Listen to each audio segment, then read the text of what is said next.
All right, there we go. How's everybody doing? This is Mark Lee.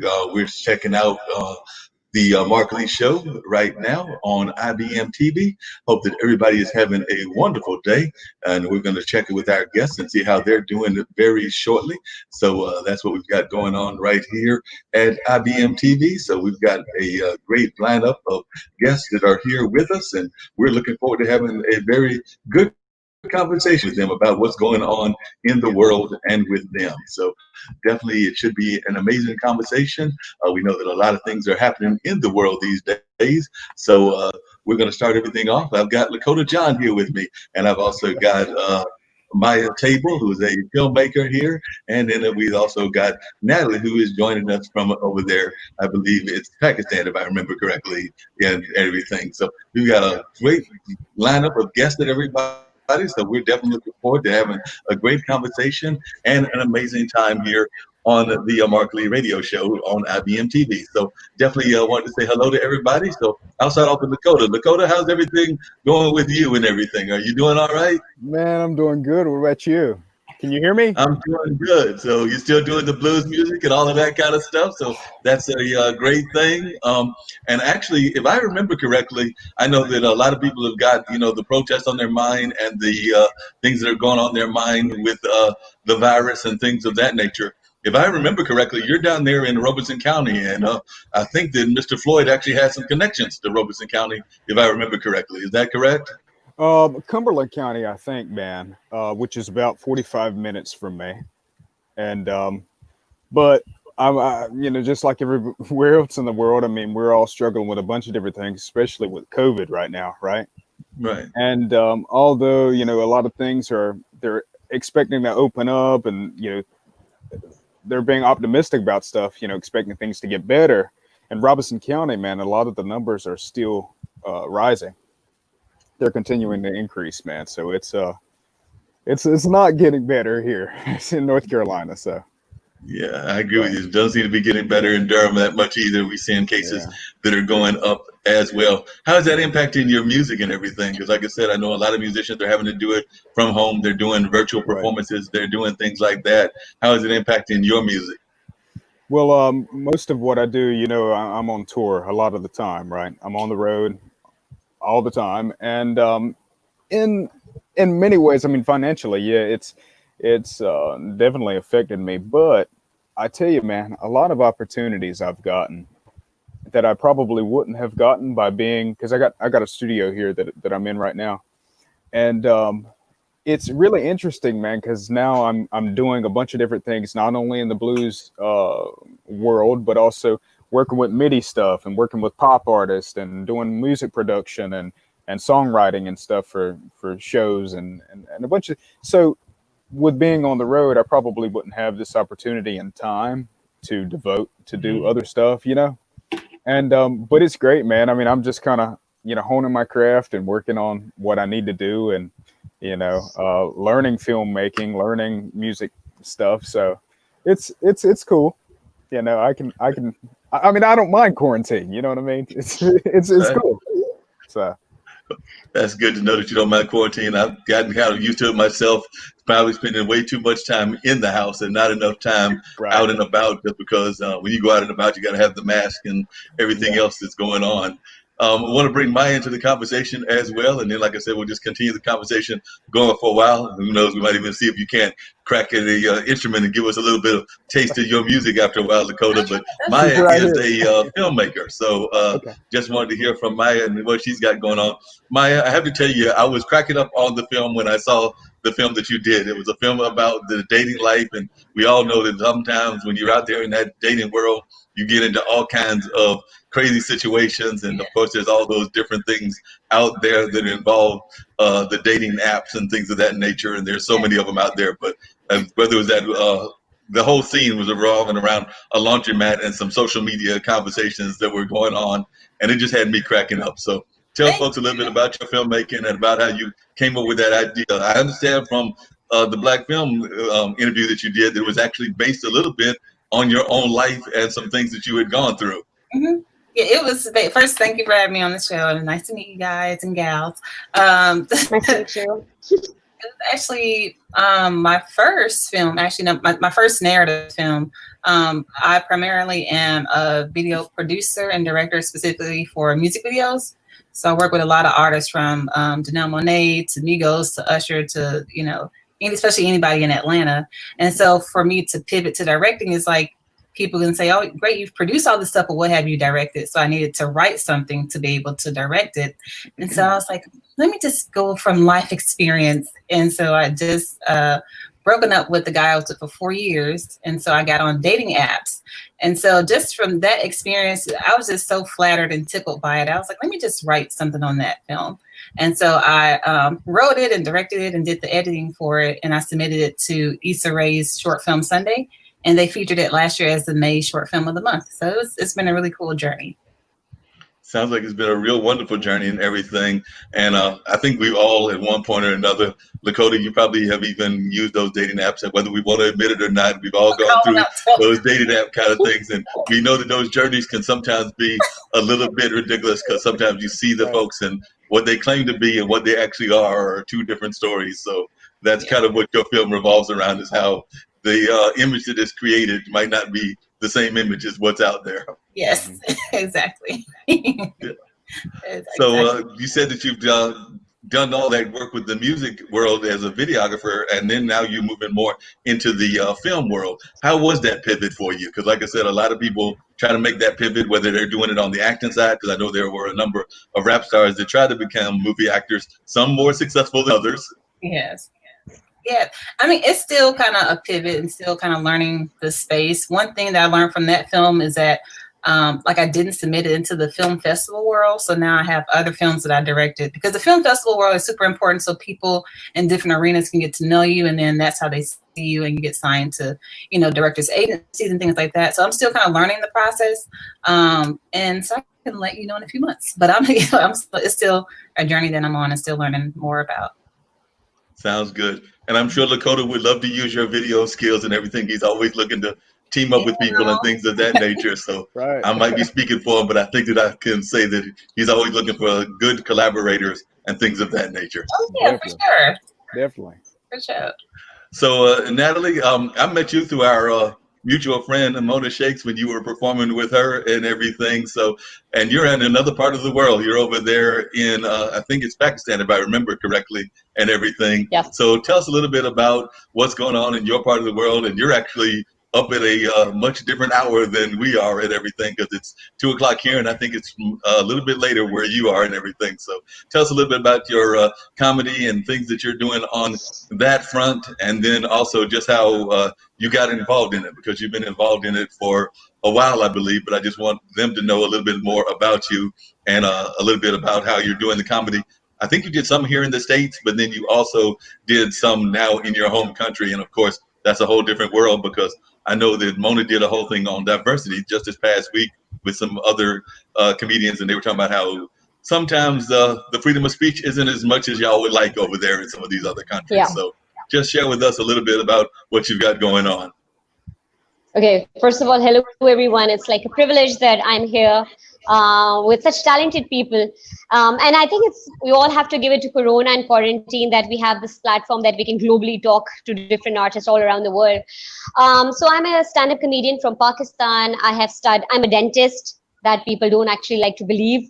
And doing comedy in Pakistan is very difficult, because first of all, the acceptance of women being on stage holding a mic they don't even accept a woman doing that.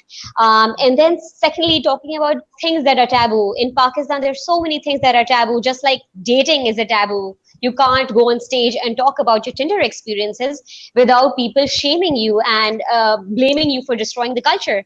So we're way behind in the past. With the time zone, we're in the future. But when it comes to culture and society, we're way down in the past. So I'm one of those comedians who talks about all these things about breaking stereotypes and taboos. And sadly, I got rape and death threats for that. And I had to leave my country for a while. So I'm like a very controversial celebrity refugee when I was refuging in the US for a bit while I was getting a lot of threats. So it's been a journey. and I'm not backing off. I mean, it's great that now I have an international audience who understand the art and support it. So I'm just on a journey trying to figure out how I can make a change in my society through comedy, because you can say a lot of things in a very comedic way without offending anybody. Yeah. And Natalie, just out of curiosity, and I want to bring the others into the conversation as well, but how do they take it with you being a dentist as well? Because, I mean, that's like a professional field. I know a lot of times they want ladies in the Asian countries, I hate to put it, but there's still some of that mentality of going and marrying the rich and successful person, but not necessarily being in a successful field yourself. At least that's what the perception that I'm hearing is and everything. Is that still the case, or are they more accepting of you being in the dental field? So women in our country become doctors, especially because they get good proposals. So that is the entire mentality. They become a doctor to get married and leave the profession and raise kids, sadly. But yeah, me being a dentist and a stand-up comedian at the same time, my patients don't take me seriously anymore. And I'm like, hey, you got a cavity, you need a root canal. They're like, hey, stop kidding around with me. So, it's really tough balancing both these careers, because, they think I'm goofing around all the time. Wow. And you're over there trying to give them some serious advice on how to have that nice smile like you've got and all of y'all have and everything. Wish I need to go see my dentist, so I need to do better on that. So I'm one of those lazy African-American males that likes to not go see the doctor and the dental folks and everything. So I need to get better on that. So that's one of our downfalls. Yeah. But, Lakota, My tell a mom little bit says about something. your Yeah. background. Go ahead, Natalie. No. It was just like my mom says that both my professions are aligned. It's all about how many teeth I can take per day. Wow. Exactly.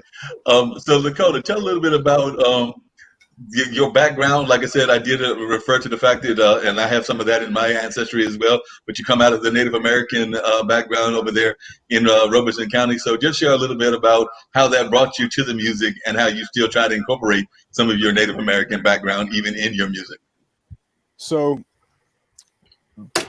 back in World War II, my family's originally from Pine Ridge, South Dakota on my mom's side, right?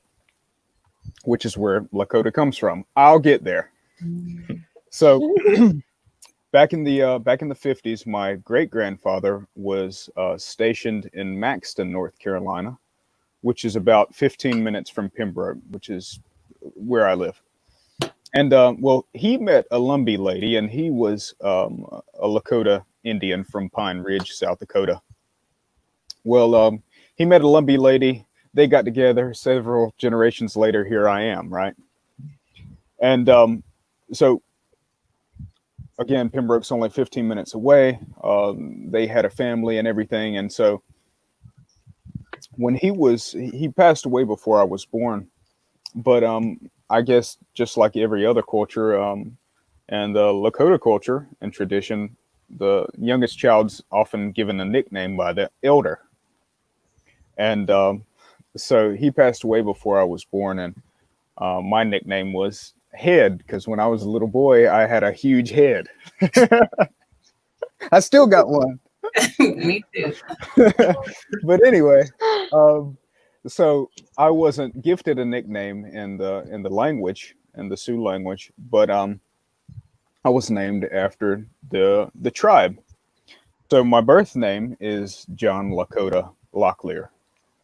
And anyway, my dad always played music, and he sang, and music was always kind of a thing in the house, and it would be playing or what have you. So my parents got my sister a guitar one year, and she really didn't take to it. She wanted to play violin. And but anyway, I was been an aggravating brother one day, just being nosy, went in her room and just picked up her guitar and just started fooling around with it. I didn't know anything. When my mom and dad saw that I had an interest in music. Well, anyway, there's a local professor here, and he played music and stuff, and both my parents work on campus at the local university, and so they introduced me to him, and he also played guitar. And so I took a couple of lessons, this and that, and I kind of took it, seriously. I was in school, and everybody was like, this guy's not hanging around us.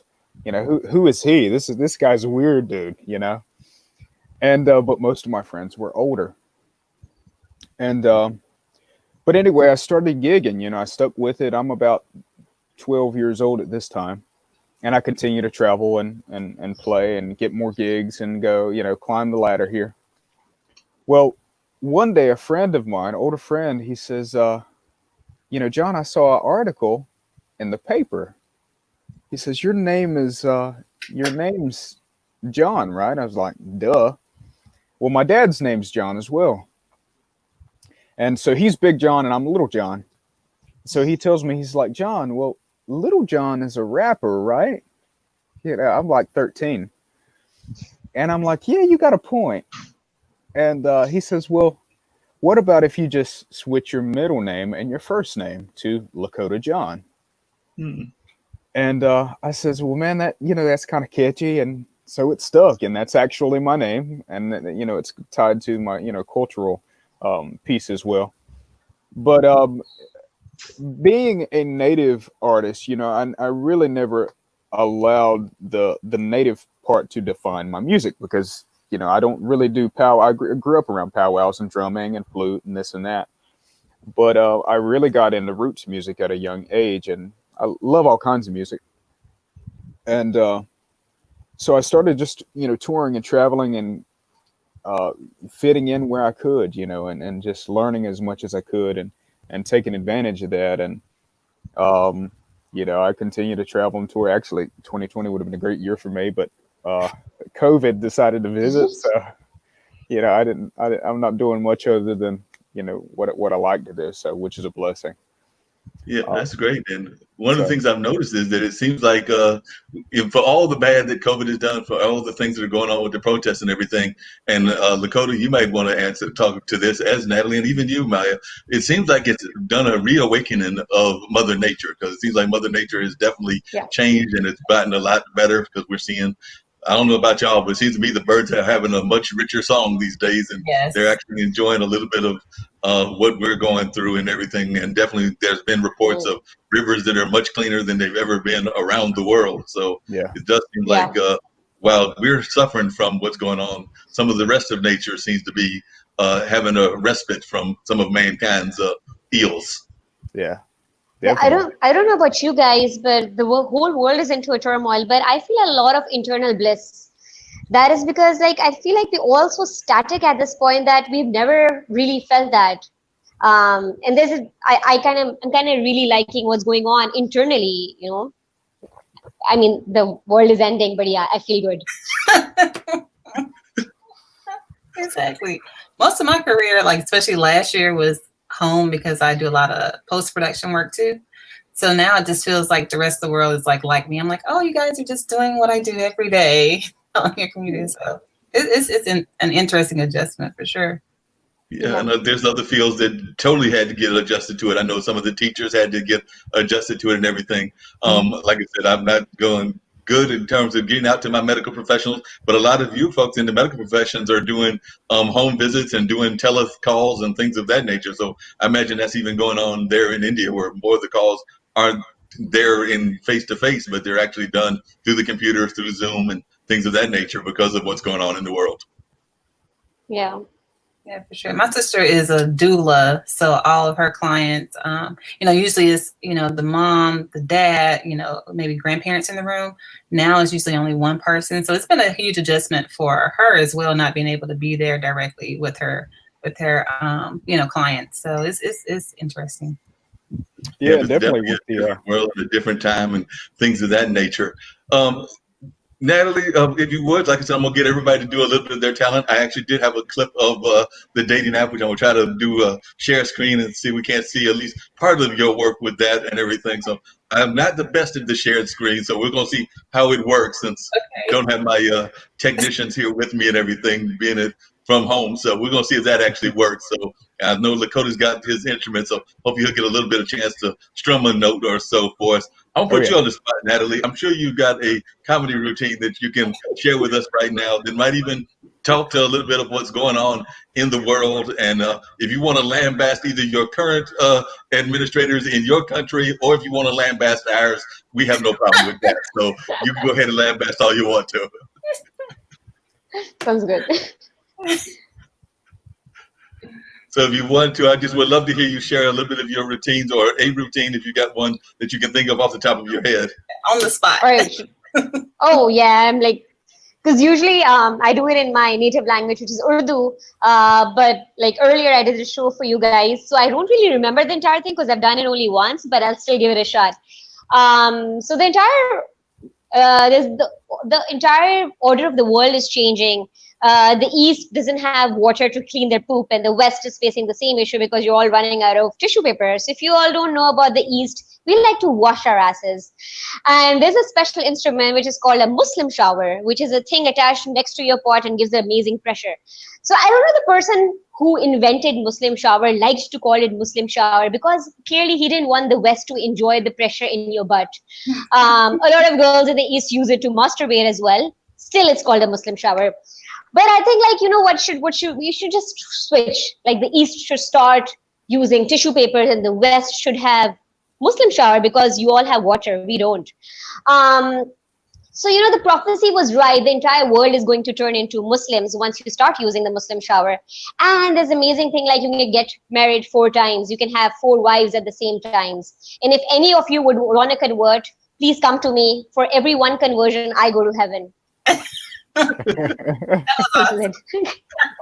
not one of my best deliveries, but yeah, on the spot. That's good. all I could do right now. Great. Really enjoyed it and everything. That was very good, and you definitely brought up some interesting points because I know that our mutual friend Mona and some of the other comedians have talked about the fact that some of the things that we've always thought of as not being involved in, y'all have been doing for years, like the covering of the face and the washing of the hands on a regular basis. Y'all are probably sitting there going like, we've been doing this for decades, centuries even. No, but the thing is that it's so sad that women have been covering their face all their life and they have to lift it up while they're eating. And when it came down to Americans wearing a mask, they have been so innovative with it. They have these masks with a zipper in it. I'm like, dude, why did we do that? It's like all our life we've been like holding on to a whale. It's sad. We have no brains. Come up with all kinds of great ideas and things of that nature. And definitely, and you're right, a lot of times people do stereotype the Muslim existence because they think that because the fact that there is the rule of being able to have more than one wife, that's the norm there. And from what friends have told me, it's not all it's cut out to be because you have to take care of all of the things that you're involved in. So that becomes even more problematic than folks think it is. Right. Yep. Equally, yeah. So you want to treat them all equally, that's for sure. And that doesn't always happen. So Lakota, you got your instrument with you? I will put you on the spot as well. And I have to, before we were talking, so tell us a little bit about, we know that Natalie has done things, and he's going over there looking for his instrument. So what has your experience been? Well, there you go, while he's getting set up. I'm just plugging stuff in. Okay, cool. While you're plugging stuff in, we know that Natalie says she's had experiences with Tinder. Maya's film touches on Tinder and some other things of that nature. I can't remember, Lakota, whether you've got a wife now or whether you're still on that single train or what's going on, and how have you had your experiences with those dating apps? Have you had any luck with them, or are you sitting there getting just frustrated with them? Well, actually, I'm glad you brought that up because this next song that I'll do is basically a description of all of this. So, I was in a relationship for about 3 years, had a girlfriend for a while. And, well, when I started touring and traveling, as you know, that it's stressful in a relationship, right? So I was in Italy for a month and I lost my phone in a taxi for like, I didn't have a phone for like 2 weeks. Oh. And she was like, you know, you don't reach out, you don't communicate, this and this and this. Well, you know, all along, I think she wanted space, right? So the whole thing was, you know, I started to understand, you know, after this, friends with this lady, she's about 67. She gave me this book called The Anatomy of Love. And I started reading it and I really got into it. And, but looking at, you know, and I'll tie this into Tinder and everything else. I think really the primal needs of humans, you know, we really want to feel safe and secure, safety and security. And, you know, is really the root, right? Whether it's the app, whether it's, you know, whatever thing it is, right?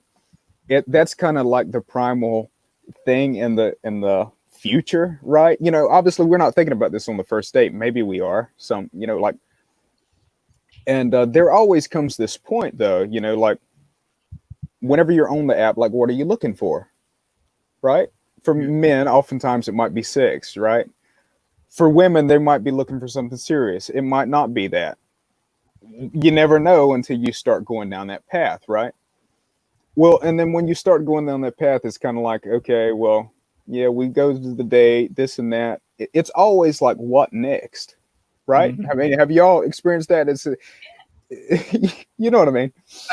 And so, well, this is what and I'm telling all my buddies, I'm like, man, you know, guys, sex can complicate a lot of things, you know, and they're like, John, dude, you're gay. You know, you're like, I'm like, no, I'm really thinking about this logically. Like, I mean, once you start to go down that path, I don't want all of the other stuff that's attached with it oftentimes. So, but no, I'm single. This is Buffy. And yeah, and so this guitar was built for me. And so her and I travel the world together. You know, we make money together. She never texts me. She never, you know, wonders, where have you been? All this stuff. And it's an easy relationship. You know, I think this will be the easiest relationship I'll ever have until I die. So I said all of that to say this, as I continue plugging up my stuff, I'm going to run all of my audio through this mic. So Okay, bear with me. We will bear with you and everything for sure while he's getting that set up and everything. So, Natalie, other than the comedy and the dentistry work, that's enough. So I'm trying to figure out when you even have time to try to find a social life there in Pakistan, because you've got all this work going on. And I know that the Pakistani life is very much of family oriented. So I imagine you probably still stay with your folks, or at least the folks that are nearby. So I'm trying to figure out when you have time for a social life. Yeah, other than that, I have my own startup as well. I have a company called The Jungle. I throw events. That's something I started because we don't have entertainment events in Karachi, in Pakistan. Yeah, and I am living with my parents, so they're always questioning me when I'm going out because they're afraid I'm going to get corona and they're going to die of it. But I'm like, dude, you guys need to chill. So yeah, that's the argument every day with my dad. I'm like, Dad, I'm going out to work. He's like, no, you're gonna get sick and we're all gonna die because of you. So yeah.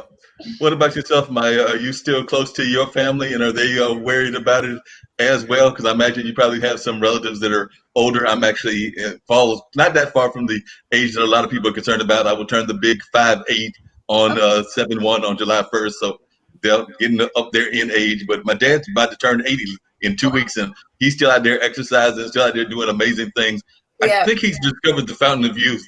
And I thought the Fountain of Youth was somewhere there in Asia. I think he found it somewhere in North Carolina, and he's not telling me. So I need him to tell me where he's got it hidden at, because I don't know where he's got it, but he's got it somewhere.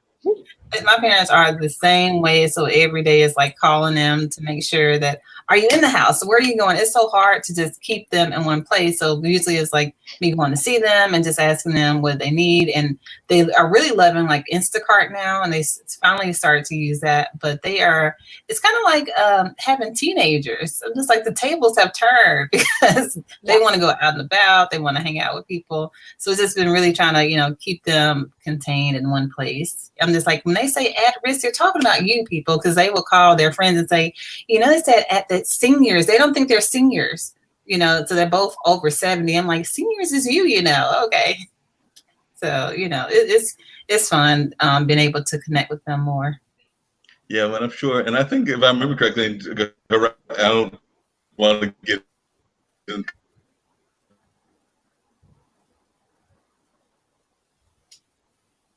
Is he stuck? in between 20 and 40 that also need to be concerned as well, because sometimes that can also impact and be impacted. I know a lot of folks that are even doing the protest are young folks in their 20s and 30s, and sometimes I think that they can't catch anything. I mean, not even worried about bringing it to their older relatives, but they're also thinking that they can't catch anything, and we know that that's not the case.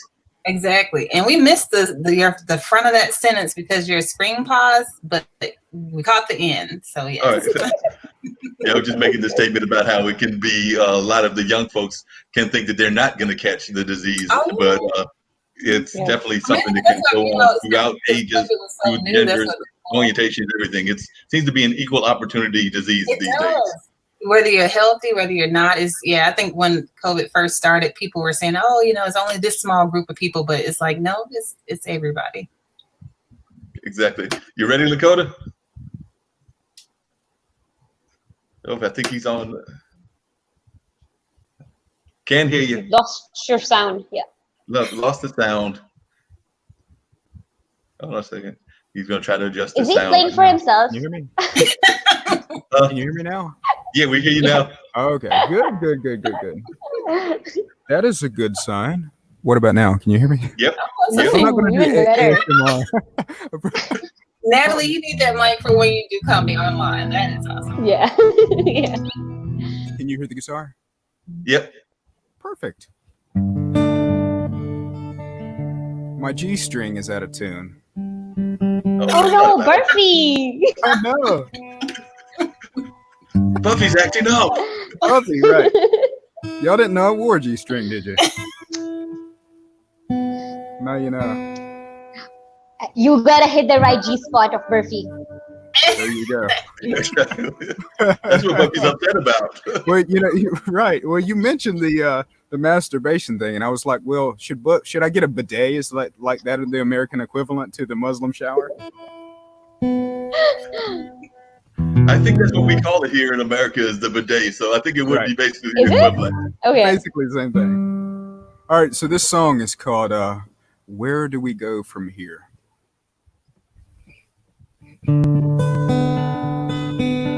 This is going to be bugging me the whole song.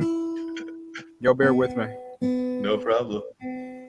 Buffy has been left alone. I just got to the studio and she was out of her case, so she doesn't like me right now. We already are seeing why the problem is with you and the ladies. You keep leaving them alone. Nice, Mark. Y'all figure me out. And then you can complain about them being needy. I know. So it's not y'all, it's me. That's my line. It's not you, it's me. This is an intervention. Yes, it's you. Oh my God. Online intervention. We're having an online intervention. And I've just learned we have at least one listener. I think you brought the only listener in, because I'm getting comments from a guy named Trev Howell, who apparently is in Pakistan, because he told me that it's 1,000 degrees in Pakistan right now. So apparently he thinks that it's very hot there. It is really hot. Why? There we go.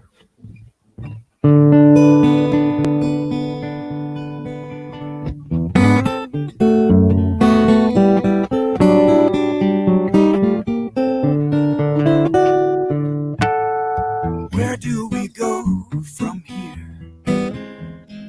What do you want that I can't give you?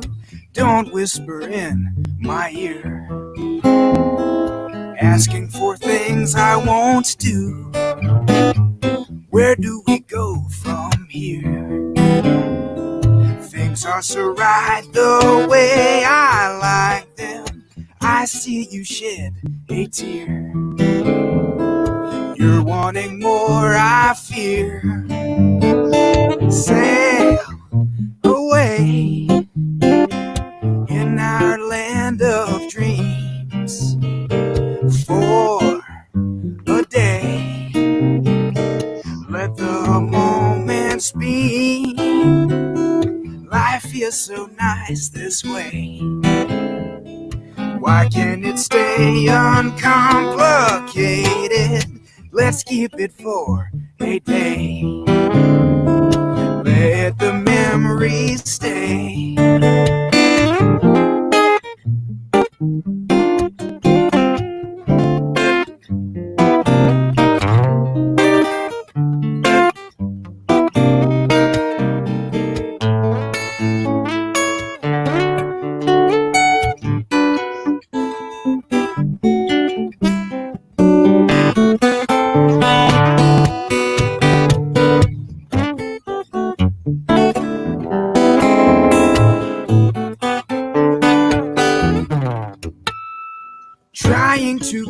too far ends up in hurt and spoils the beauty. We've had a nice affair. Let's smile and leave it there. Let's smile and leave it there.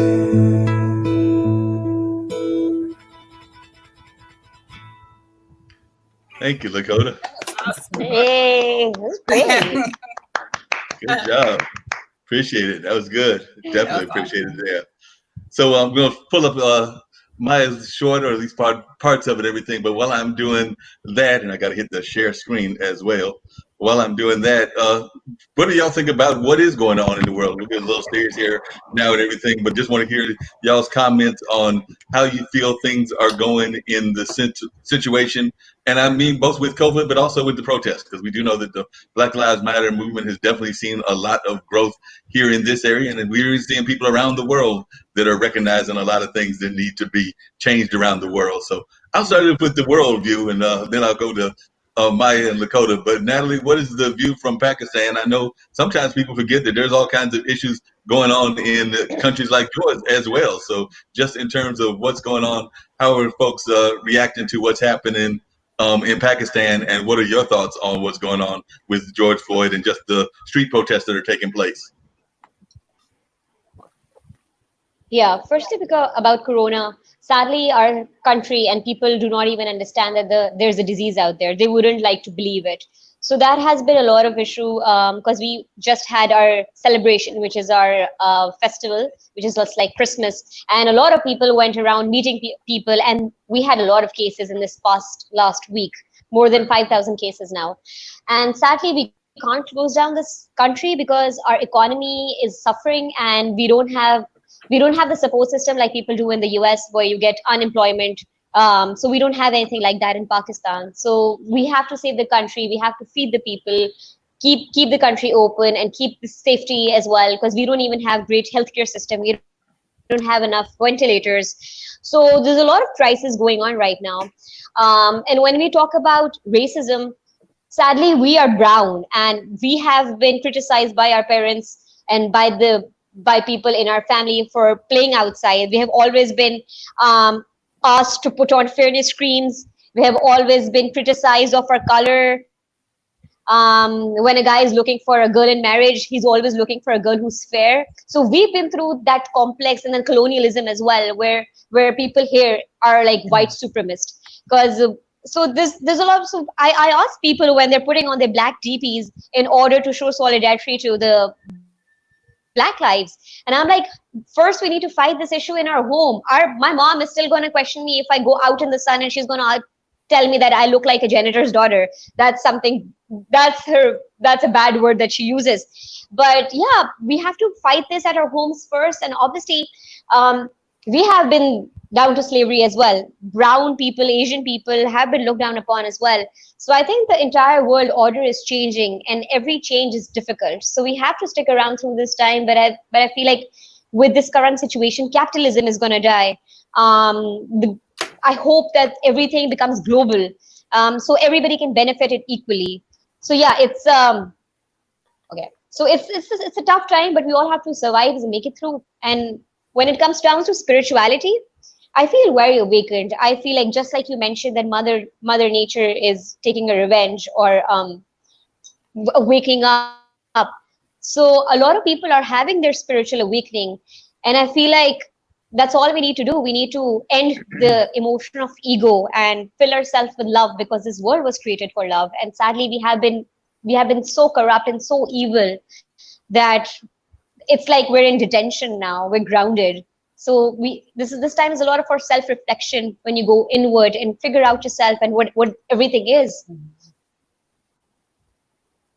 Oh my God, Mark left. Oh no, he's there. Natalie, the new host of the show. Right. I think that's real, though. I'm gonna start playing improv games with you. Oh. Okay, let's play word to word. So okay. I'm gonna say a word, Whatever comes to your mind, and just say it. Okay. Moon, Sun, Earth. sky, mother. nature, One by one, guys. This is like a Okay, hard. triangle. Hard. square. Oh, Wait, what'd you say? you said triangle, right? No, you meant. Yeah. I said square. Foot. Ankle. Ball. Chiropractor. Back. Headphone. Headphones. Guys, we need to find another way to entertain ourselves. But you go ahead. No, He's the back. computer's back, and the computer's having a moment, but I'm back. You were saying how you were going to talk about the difference in the that when I got cut off, and I'm trying to bring back up your film and everything, and that's what I was doing when we got lost. But you were talking about just the nature of get my thoughts together, Mark. The nature of what goes on with classism and racism, even in India and Lakota. I wanted you to talk to that as well, because we know that sometimes even the Native community gets caught up in kind of that racism and classism and things of that nature. And I know that sometimes folks will share some of their be of mixed heritage, might be of African American and Indian heritage, and sometimes either claim one side or the other. And some people only claim one side that they might have more feelings about it and everything. So just want to hear some of your thoughts on that. Well, I know a lot of people personally, man, that's like, they don't want to, and I know both sides, they don't want to be Indian, they don't want to be black, and they're good in between, you know what I mean? And, but I see like, this constant, back and forth with side to side whenever something like this happens, for example, with George Floyd and everything in the media, right? And I think, and I hear a lot of stuff, all lives matter, Black lives matter, this and this and this, when really, it comes down to, especially with natives and blacks historically in the region, of North Carolina. I mean, we all had to come together at one point, right? We didn't have any other option, because in swampland, as you know, in Robeson County, man, I mean, you will get eaten alive in the swamp. If you're not sticking together with your, partner, you're clipped, right? And so, I look at this, this thing that, well, how is it that we could stick together during oppression back in the early 1900s, the 1800s, 1700s, nearly 200-300 years ago? But now, all of a sudden we can't seem to come together, right? It seems like we're all, separated. It's just that these matter, or just that this matters. And, and it's really, I was thinking about on the way over to the studio that 200-300 years ago, if somebody had Facebook, if someone had a smartphone, right? And the genocide and the massacre and a lot of the slavery and stuff, if someone was over there like with their iPhone like this, that would be the national headline, right? Mm-hmm. And that's the thing that I continue to think about, man. And it's like, what can it do to stop? Because it continues to go on, right? But you can't win with the government. You can't win with Uncle Sam. You're right. You can't win with anything, right? And so instead of being, doing this, instead of, meshing and being able to come together and I mean, because protesting's everywhere. I don't know if you've seen it in Fayetteville, because that's where he was from. Yeah. I mean, J. Cole was there. A lot of people, they were there. And, I think that everyone just wants peace, man. Peace and love, kind of, Natalie. What you were talking about is this is a time to not fight, but to like come together and like Earth is giving us a break. We're giving her a break. She's like, well, hey, this is y'all's time to figure it out. Don't do this. Don't fight. I'm healing. You guys should heal. Yeah, that makes a lot of sense. Yeah, and What about your thoughts on that, Maya? I mean, I know Atlanta's had a lot of protests and things of that nature. So, what has been your observations about what's going on? Well, it's definitely been a heavy, few months and definitely heavy few weeks. And the pandemic was already a huge adjustment for everybody mentally. And I think, the George Floyd situation is something that we see all the time. Like I've been seeing literally for years. So for me, it's nothing new. I'm just like, I see it all the time, especially as a filmmaker. But I think right now why it's been such a big deal is that people are home. They've been home all day. So they literally don't have anything else to do but protest, which is a great thing. People have time now to read, to watch those videos, to listen. So, and one perspective I think is really, really the timing has been perfect. It sucks that he passed away. But the silver lining is that, it's a time where people are able to listen and to hear, even with the NFL apologizing, about kneeling. I'm like, that would never happen, so it's a shame that it took his passing to make people kind of wake up a bit.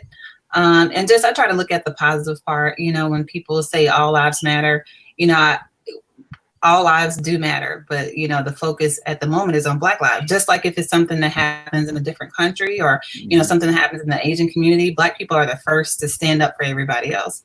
So at that moment, their lives, if they do Asian lives or whatever, we're going to go with that. But at the moment, that's what Black lives matter. So it's not saying that the rest of the lives don't matter. It's just saying, right, let's just focus on this. And I love when someone said, it's like going to a cancer walk and saying like, well, AIDS matter too. It's like AIDS does. We're fighting, to get a cure for AIDS. But right now, this is about cancer, So it's just kind of like staying focused. And I think as an African American woman, is just trying to be in a good mental space and getting off of social media, because social media can be super heavy. So just trying to find joy, and also as an artist, deciding like if I want to post something, feeling that pressure, like, oh, I'm an artist, do I have to like speak? Do I have to create something? And so just kind of finding that balance. So doing things that make me happy as a person. Yeah, that makes a lot of sense. We do have some folks asking stuff on the website and everything, and some of the questions, I don't know where they come from. So I'm just going to raise the question, and then we'll let y'all go from there. And then I'm going to bring up the film as well, because I did figure that out during that little disappearing act that I pulled and everything. So the question was, somebody had asked whether Islam had been able to weaken the caste system that exists in Pakistan. So I guess that was directed to you, Natalie. So I don't know how that caste system, whether it's still very active in Pakistan or whether it's changing it at all, or whether some of the religions that are there now are changing or breaking some of those bonds that used to exist in the past, or they still have some of those old values that are still existing. The entire world fights Islam and Muslims, and sadly, Muslims fight with each other as well. So we have caste systems, Shia, Sunni. So there's a lot going on, and sadly, we have you have priests, we have mullahs, Maulvis, who are always caught teaching the wrong things. So our religion has been manipulated a lot. It's not how it's supposed to be. It has never been about extremism. It has always been about love, like every other religion, like spirituality. But sadly, it has been made into a business. So we suffer a lot with what our priests or Maulvis are saying on television, and we're always fighting it because they're always sexist. They're always looking down on women, and they're always saying problematic things. So like the way in quarantine, people have a lot of time and they're protesting. A lot of people in Pakistan and religious countries are protesting these priests who are always teaching the wrong things, because people now have become vocal, and we don't have freedom of expression. If even I today tweet about something like that, I'll get bashed about it and probably get threatened to take it off. But during this time, people have been talking about a lot of issues that matter. Just like about something like happened with you guys, same thing happened where a 7-year-old girl who was serving as a maid at someone's house, she was beaten to death because she freed a bird. So a lot of issues like these are coming up, and people are talking about it, because we have child labor, we have child abuse. Firstly, we have a lot of issues regarding women in our country. We don't have a voice. Every day women are beaten and they're like oppressed. So, but thanks to Corona, that people are are spending time on issues and talking about it and tweeting about it and protesting. So I feel like this is a time where things can actually change, the things that matter. And I like to believe that God is a black woman. So we got to save the black lives. Definitely, I can agree with that and everything. Lakota, the other question that somebody asked is, I guess they wanted you to expand a little bit on the 5 civilized tribes, and I know that that's something that exists within the Native American culture, and I don't remember all of what the tribes are myself. So if you know that answer and can expand on that a little bit, one of our listeners was asking about that. 5 civilized tribes. I'm thinking about something else maybe that not state recognized tribes, right? Is that Yeah, I think that's what maybe they're referring to. Oh, okay. So I do know that there are 8, well, I think, state recognized tribes versus, and I think maybe only 2, maybe even 1 have federal recognition, which are the, well, let me go ahead and state this. All tribes are federally recognized. However, all tribes do not receive federal funding, like, for example, the Navajo tribe or the Hopi tribe or something like that. So, and I mean, for me as a Lumbee in Robeson County, I mean, I know a lot of people here, they're looking for federal recognition, and I'm like, we receive a lot of federal funding. Now, the government, they don't own their land. There's a lot of people who own their own, property and stuff, and we're not on a reservation. So, there are stipulations and things, underlying things that people don't really understand that come with full federal recognition, and I think the tribes are Cherokee, Lumbee, Halawasaponi, Coharie, maybe. I think that's 1. So that's 4. Let's see, Waccamaw Siouan. There's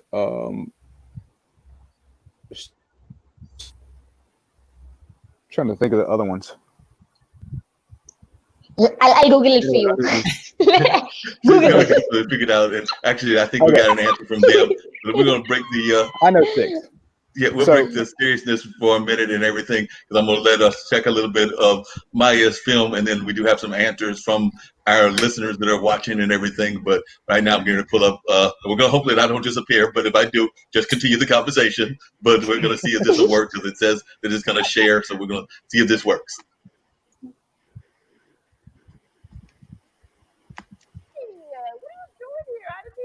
I've been thinking about you, even on my mind heavy. No, the spirit told me. Wait, before you answer, are you surprised? There's no way. We don't want to watch the ad, so we're going to skip that so we can't get to the actual film. There we go.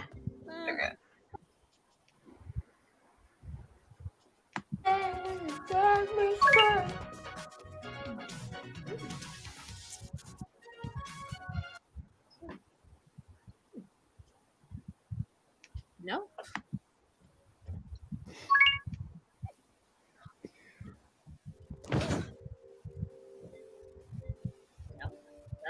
Oh. No. No. No.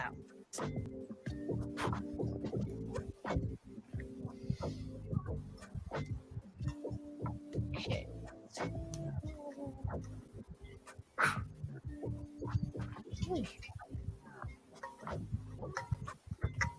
Thanks a lot, Tuppy.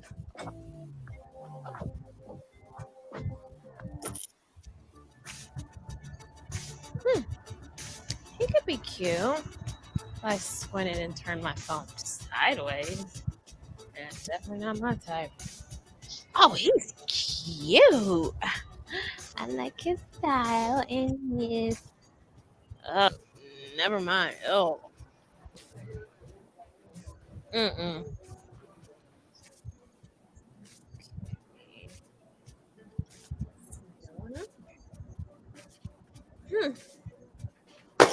Hey, babe.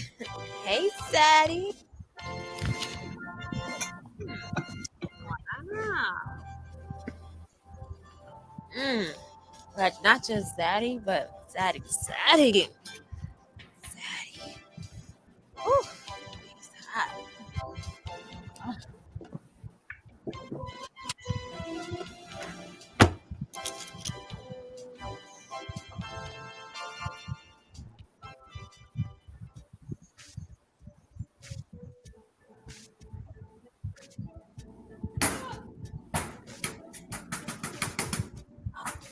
Give my coin back.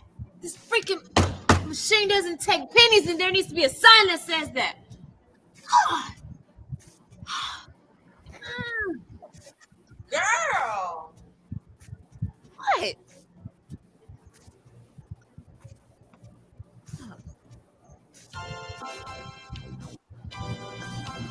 Zaddy. Oh my God, that's him. That's Zaddy from the app. Oh my God. Yes, hello. Yeah. Yep. Oh. Fuck. Shit. Look at my hair. Why, Lord? Why? Why? Why? Oh, shit. He's looking. Do I say hi first? Like, oh, yeah. Okay, no. I should send a wink. Yep. Guys like winks. Yeah. Yeah, you like that?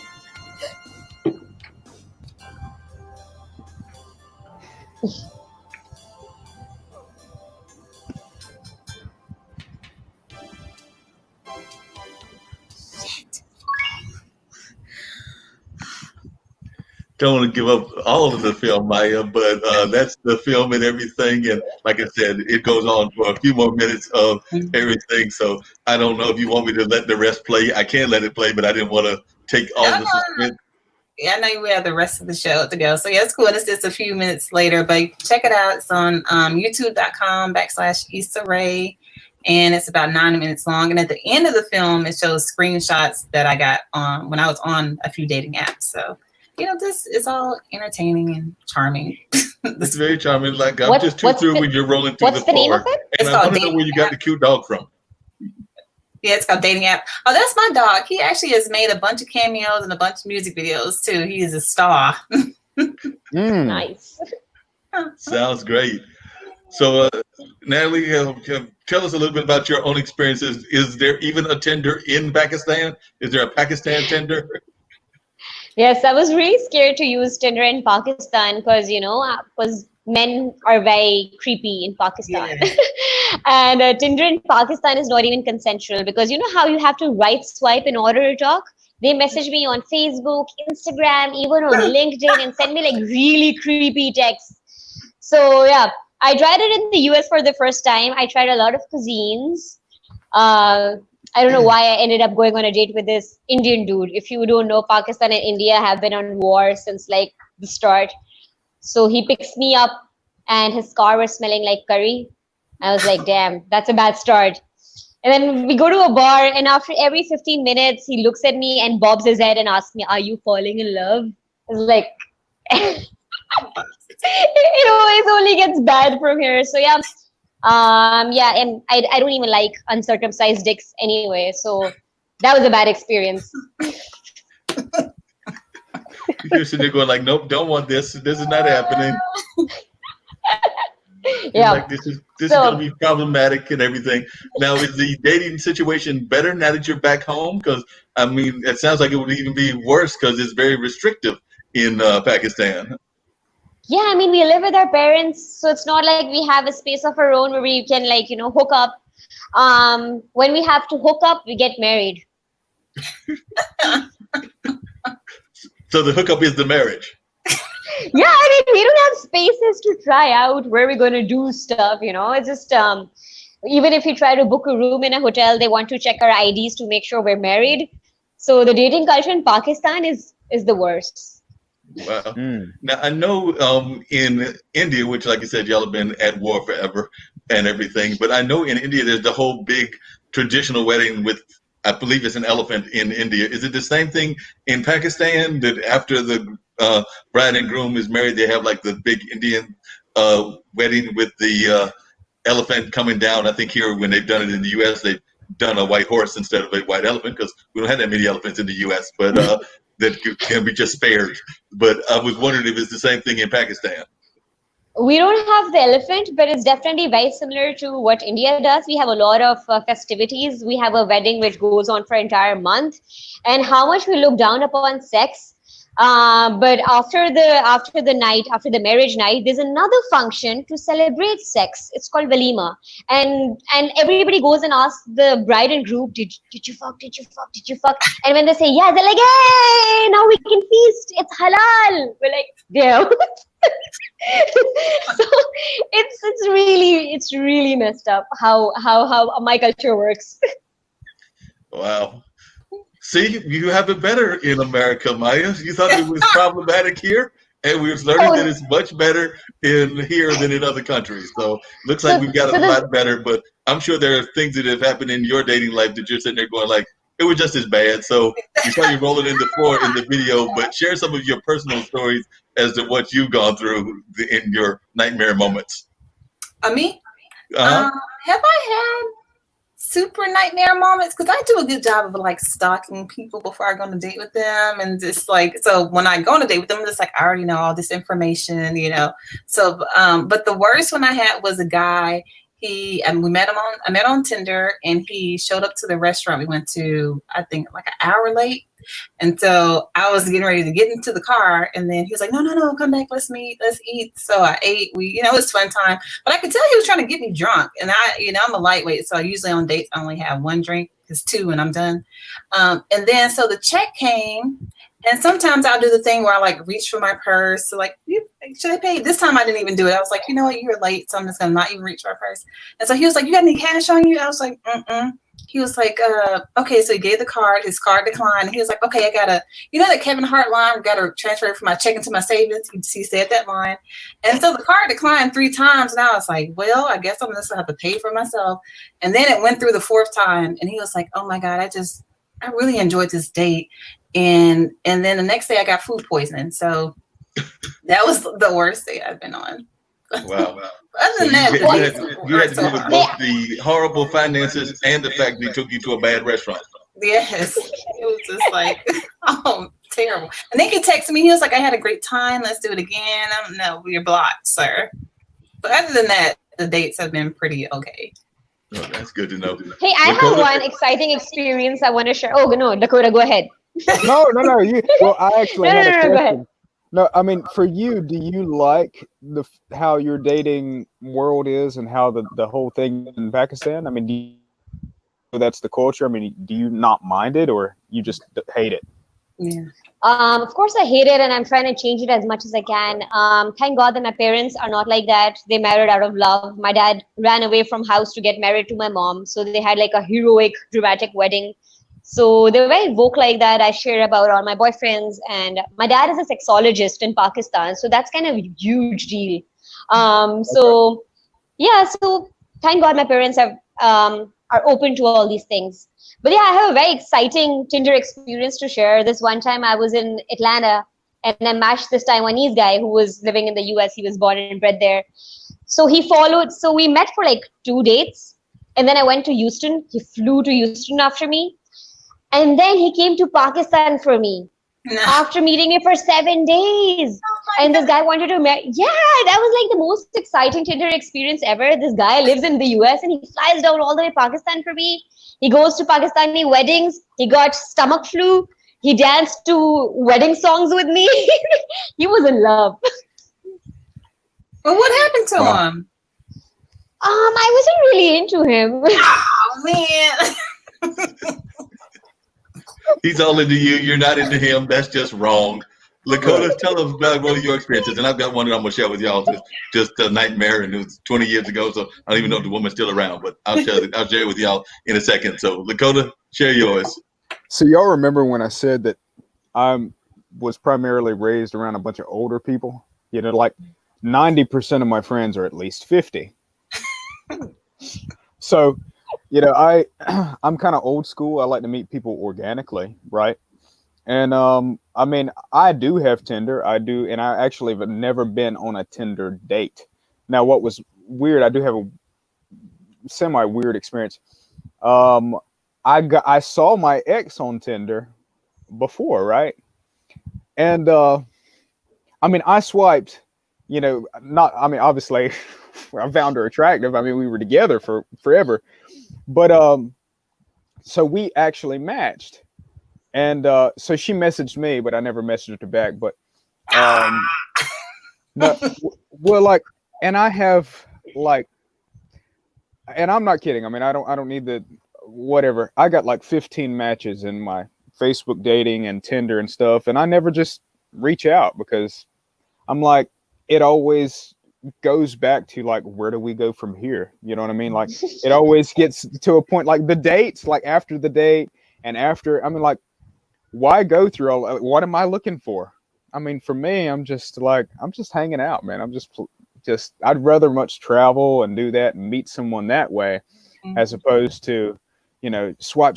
Oh, she's cute, and be like, oh my God, like, okay. I go through it. I agree. The I mean, like, experience I had you know was what I like, mean? yeah, the experience I had was like 15 years ago, and it was actually somebody I met at there's a big theater festival here, the National Black Theater Festival. So I met her. We communicated back and forth, and at some point, I was like, "You need to come and visit me." So they came and visited me from Houston. So they came all the way from Houston, flew into the hotel. I met them over at the hotel, and I made the mistake of inviting them during a family outing. Lakota, you know how it is in some of these country towns. Don't invite people to a family outing. That was my first mistake. So I invited them to the family outing. They came to the family outing. At the time, my great aunt was living. I think it might have even been at her house. So they came to the family outing and were enjoying themselves. But at some point, they started like crocheting in the middle of being there as supposedly my date and everything. And my folks are looking up there, looking at me like, who is this woman and why is she over here crocheting in the middle of everything, basically ignoring us? Now, Right. I have two, and you definitely relate to this because it's a country thing that's going on that I'm about to refer to. But if you got folks that are in the country, we know how to make, not me personally, but some folks in the country know how to make what in the old school might be called white lightning, but basically homemade wines and things of that nature. So I had a great Moonshine. aunt and a great uncle that was very good at making that stuff. So he was back there making his concoction in his back little area, back den, whatever. And my brother was back there with his, I think it might have been his first wife because he's been married a couple of times. So he was back there and they were down there and having drinks and things of that nature and having a good old time. They called me back there.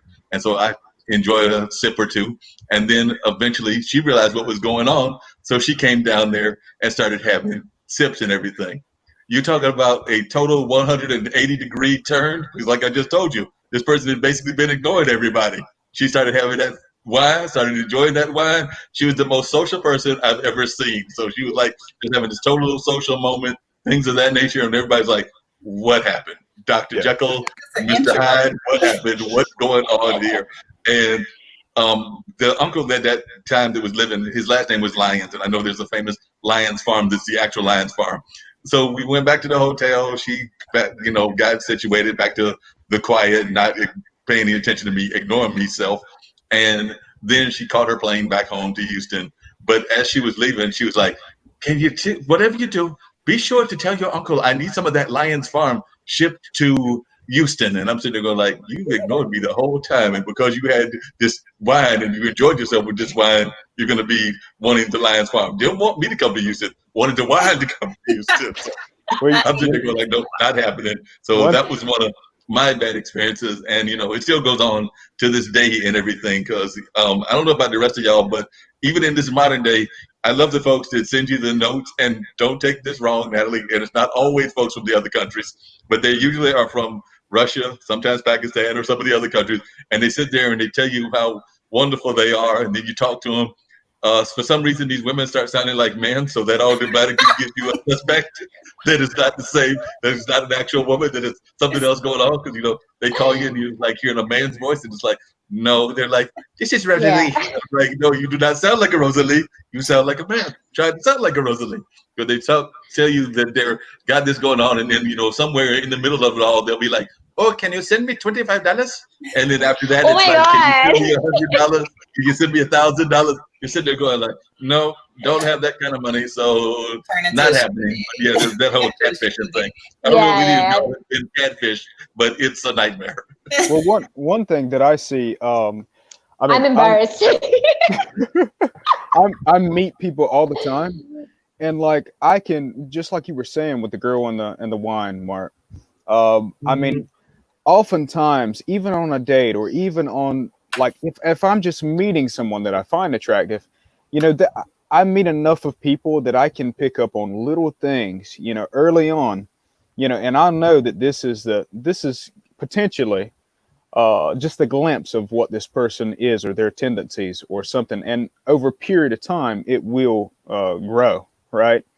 And that's the thing. I get involved early, or I look early, I should say, before I do get involved, and I'm like, do I want to see more of this, right?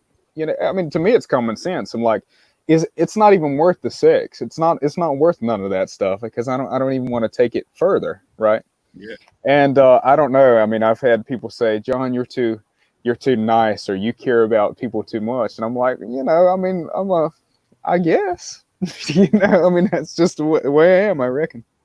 Yeah, sometimes you just care too much, and sometimes folks just kind of like want to put their views on you and everything. Now, Yeah. I do have a question, and it's just to the ladies and everything. Now, the one thing that I will say is that sometimes, and I imagine it varies from country to country, but some of our American women are too quick to be ready to like jump into make the relationship even further than it actually is. So it's like you go out on a date or two, doesn't matter whether you're 50s or 40s or your 30s or your 20s, and they're like ready to like run you off to the wedding bells and everything, and you're sitting there going like, wait a minute, I'm still trying to figure out if I like you. And don't even add the element if they've got kids or not, because then you got to figure out if you like kids. But they're just ready Right. to like jump into the automatic, let's take this relationship all the way into the advanced state and everything. So I do see that happening quite often. That they'll be sitting there going like, ready. It can be one date, and then they're ready to like, take you off to the ring store. I do remember one person I dated would walk you by the ring store to try to give you hints. Whenever you aren't like that, men are like that too. It's crazy. It's like, Yeah. like I've been hitting duds on Tinder the past year. I just go in there for kicks now. But the bios of the men are just, I'm like, who hurt you? It's just like, I'm here for love. I swipe right if you don't want to talk. I'm just like, oh, men are out here hurt. So it's not just the ladies. Maybe it's quarantine. Maybe it's wearing them down. I don't know. Well, like, Yeah, I mean, I think they're. Go ahead, Natalie. No, well, I was just saying, like, my whole thing is like, at the end of the day, like, whatever, I'm like, where do we go from here? Just like the song, like, Where do you want to go? and that's the thing. Hey, but it's all about the present moment. Why do you care about where do you go from there? Just you should enjoy now. I mean, yeah, but it never stops. You're worrying there. too much. But it never stops there. Let's be real, Nat. Like, it never stops there. That is true. That is true. I mean, you mentioned about women asking to get married soon. I think there are both kinds of women. Like, we grew up playing with dolls. Of course, we want to get married and have babies because we have been brainwashed that way to care about babies as a kid. But I feel like now the new culture within all of feminist movement, especially in Pakistan, girls are the new douchebags. Like, they're dumb guys. They're there to just, have a good time, and that's it. So guys in Pakistan are now getting emotional, like, this girl dumped me, but I wanted to get married to her. So, the culture is slowly changing, that it's like, it's about the feminist movement, that they're like, we're too independent. We don't need the emotional drama. Yes, we do need sex, occasional casual sex. So I think the culture is changing. Mark, you have been meeting the wrong women. Come to Pakistan. I'll find you a really nice wife who can make you chapatis and like Indian food. I'll have to keep that in mind. I didn't meet the wrong ones. I got to come back with that. But see, that's I'm quarantined, and they're not allowing flights, so I don't know how I'm gonna get there. And I don't swim, so I can't even swim there. Even if I could swim. Once this is over, you all three have to come to Pakistan. Oh yeah, definitely. Yeah, definitely want to come there for sure. It's on my list of places to visit. I did want to comment on some of these things that folks said, just to continue the conversation for a while. But somebody that it looks like they went to St. Aug, which we know is a historical black college. But to some of your earlier comment, they said all others matter, but why does it only happen to blacks on a regular? that is why they say Black Lives Matter. So they're feeling that it doesn't happen, that we don't hear about it happening to other societies. I do think that it happens It to the probably Hispanic, doesn't to the on Latin here. folks. Yeah. I mean, we saw what happened with DACA and the folks that were going on in Latin America, Hispanic culture and things of that nature. So maybe not so much with the police, but other parts of oppression definitely still goes on. And then Trev And did black people answer are about loud the 5 tribes. about He it said too. the word civilized was applied to the 5 tribes because, broadly speaking, they had developed extensive economic ties with whites or had assimilated into the American settler culture. Some members of these southeastern tribes, so I guess he was talking about the southeastern tribes, had adopted European codes and spoke English, practiced Christianity, and even owned slaves. And then he said in 1821, the Cherokee developed a written language, and by 1828, the Cherokee Phoenix, the first Native American newspaper, began publication, and the Cherokee also established a strong something. And I don't know what the rest of that comment was, but a strong something. So apparently he was referring to the Cherokees and some of the early folks in the early days of the development of this country. Mm-hmm.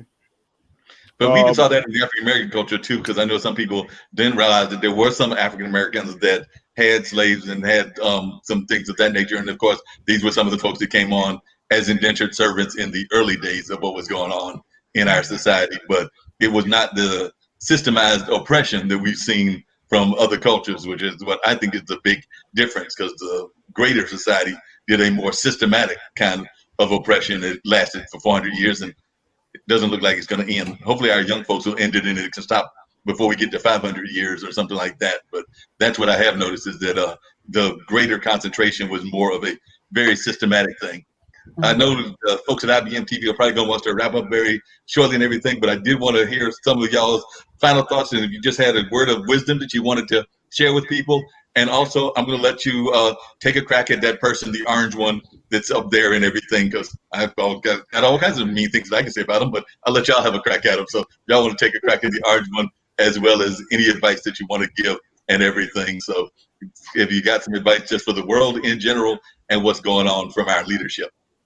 I'll start with, we'll start with Lakota first.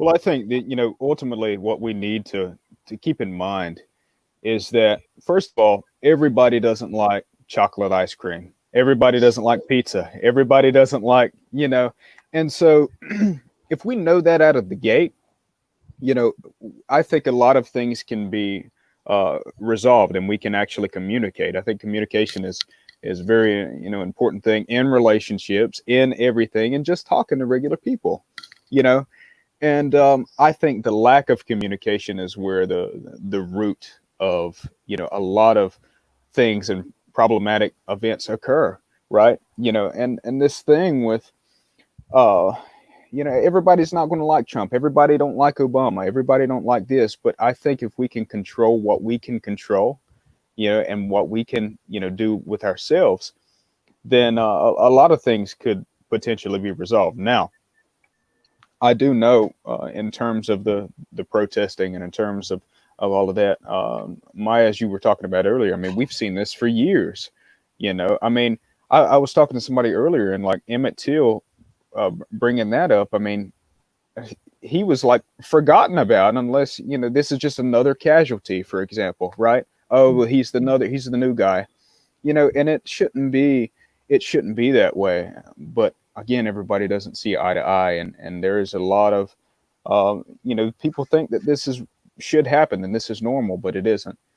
And there's just things that we can come together and just, if we treat people, the way we want to be treated, and just, get what you give, I think the world will be a better place, and just live by peace and love. It's kind of what it amounts to, so. Definitely. What did you guys say, Maya? So I was gonna say, this has been awesome. And I was just gonna talk about the mental health piece of it. Like, it's been so much coming at us with quarantining, with the riots and that stuff. Is like, we need to take some time and just put the phone down, get off of social media, because it does weigh heavy on us in some type of way. Whether it's our minds, our bodies, even our eyes. Like the other day I had to look up something for being on the phone screen the whole time. So even like doing yoga for eyes, that's a thing. Yeah, I've researched it. But just kind of taking some me time away from the screen. I think so. I would love for this week to be a self-care week. Like I am just so tired. I love Black Lives Matter, but I'm so tired of seeing those posts this week.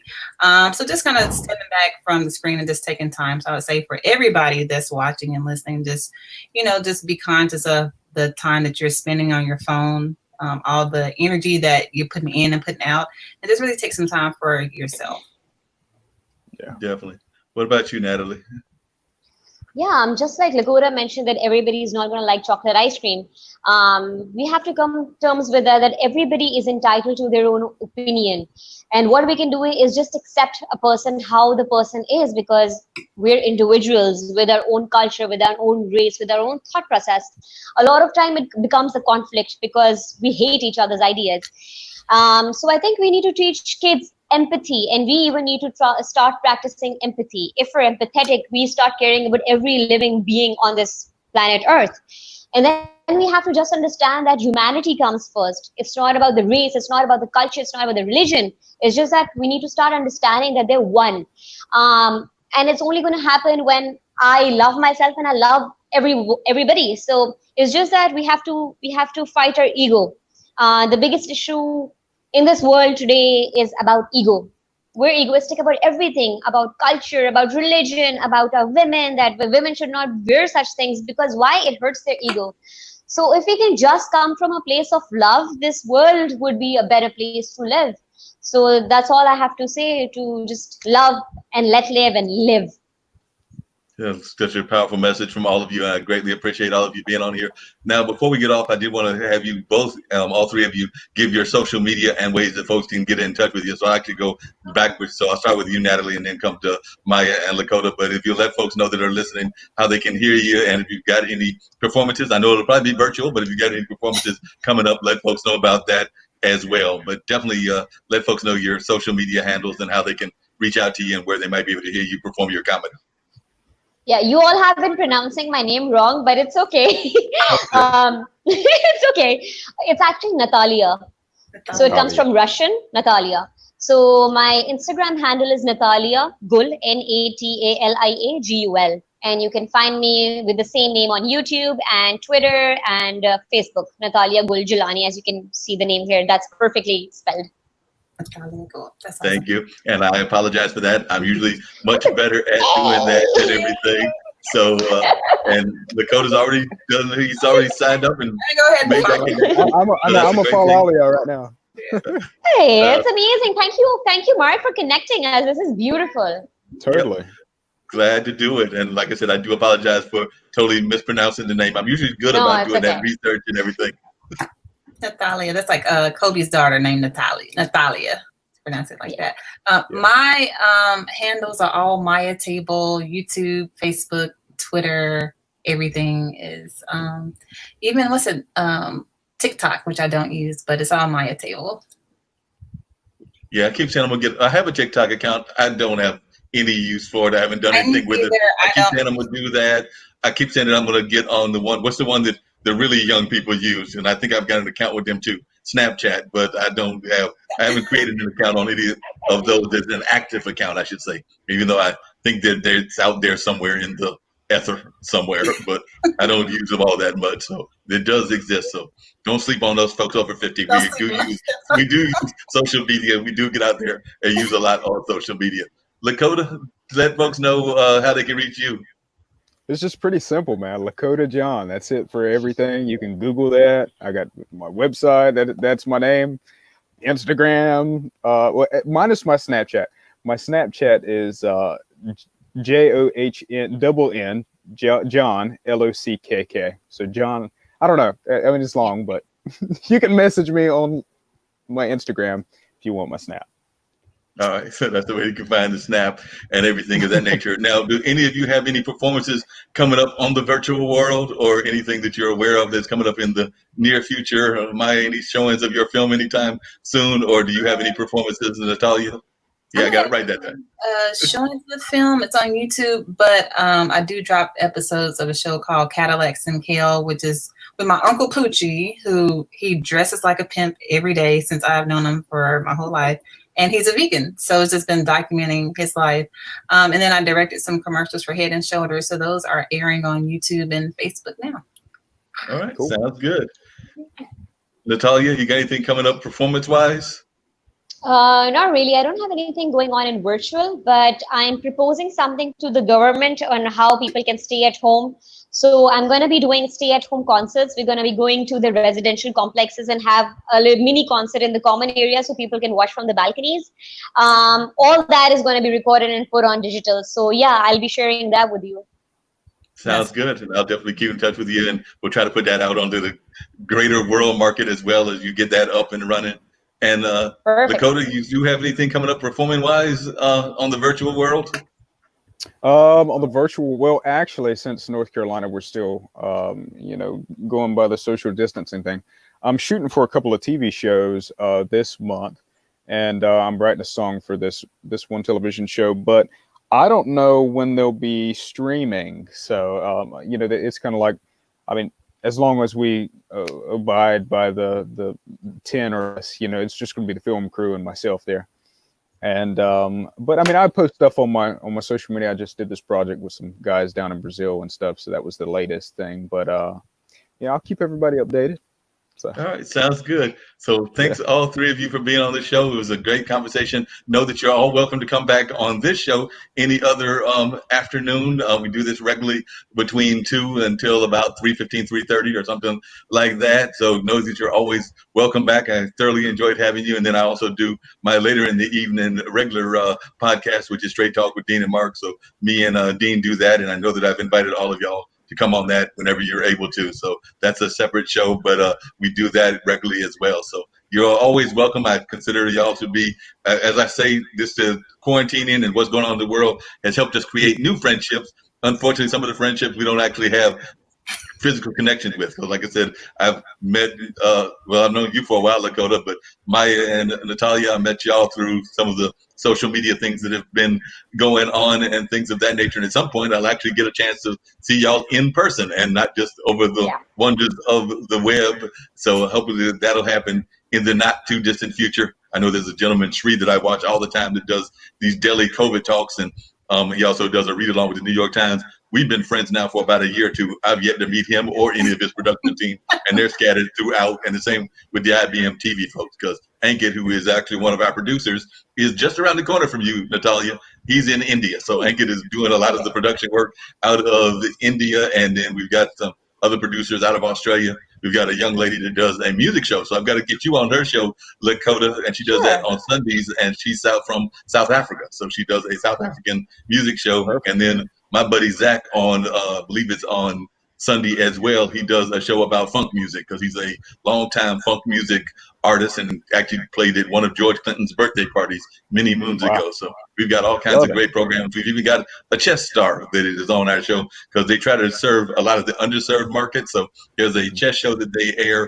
There's some shows that deal with podcasting. So there's like a podcasting episode that they do. So they do a lot of serving of underserved markets. So I'll have to connect you with some of their shows that aren't just my show, but some of the other shows that y'all might fit in as well. They've been talking about doing something with filmmakers, so I don't know whether that's up and running yet, but we are talking about having as one of the segments, a segment that'll deal with filmmakers where we'll show whole runs of the films that are shorts and smaller narratives. I don't know if they'll do any full narratives, but definitely they'll be showing some films on a regular basis. So I got to put you in touch with them. And like I said, Ankit's in India, so I'm sure there'll be some international kind of flavor as well. So I'm definitely hoping that y'all all come back to my show, but we're going to try to plug you into some others as well. So been great having y'all on. I've got to get back to doing some of my other regular work here, and then I'm going to get prepared for the podcast this evening. So, and Lakota, you'll be glad to know, because everybody see me looking gruff. One of my appointments is in about an hour and a half. I got to go see Mr. Barber. So nobody will see the trimmed down version on the radio show because it's a radio show and it's all audio, so there's no visual. But I was actually supposed to see him Saturday, but somehow I thought 9 was 10 and he thought 10 was 9, but I was the one in fault because I did look back at the schedule and I had the hour wrong. So that being said, I was supposed to look much trimmer and much nicer for y'all, but such is life. All right, Mark. All right, thank you Appreciate it, so man. much. Thank you. Great meeting you all. Take care. All right, thanks. Take it easy. Bye-bye. You too. Bye. All right, that wraps up another edition of the Mark Lee Radio Show. I hope that everybody here had a grand old time. I'm going to check on out of here, and I'm going to see if my producer Ankit is anywhere nearby, and he might want to chat with me about the show. But I think that we had a good show, and I think we had some very lively discussion. So I hope that everybody enjoyed meeting my three friends, Natalia, who is a comedian from Pakistan, as well as a dentist, as well as Maya Table, a filmmaker who is currently based in the Atlanta area, and of course my good friend here in North Carolina, Lakota John, who is a longtime roots musician. So definitely had a great conversation, had some interesting conversations about all kinds of things, and I hope that everybody here thoroughly enjoyed the show. So I'm going to call it a afternoon. Like I said, I'm going to go try to get that haircut in about another hour and a half, and then me and Dean will be doing our regular podcast on Blog Talk Radio. And we've got some great guests on that as well. So if you're not familiar with the show, go to blogtalkradio.com/squared807. And we'll be doing that from 7 until 9 o'clock. We've got some amazing guests on that as well. Not as much with the artistic people, but definitely some other guests. Even though we do have Brevin Hamden, and Brevin is definitely out of the world of music, but we've got some activists as well as some entrepreneurs. So looking forward to another great conversation at that time. But in the meantime, I'm here to check out and everybody has a great evening. Don't forget, you can check the rebroadcast of this at a later date on our Next Level Podcasting Network as well. And of course, you can always catch it here on IBM TV, on the YouTube channel, and various other places. But until next week, y'all have a safe time, and I'll be seeing y'all out and about, and of course, out in the world, both virtually and hopefully as we get more out and about in the real world also.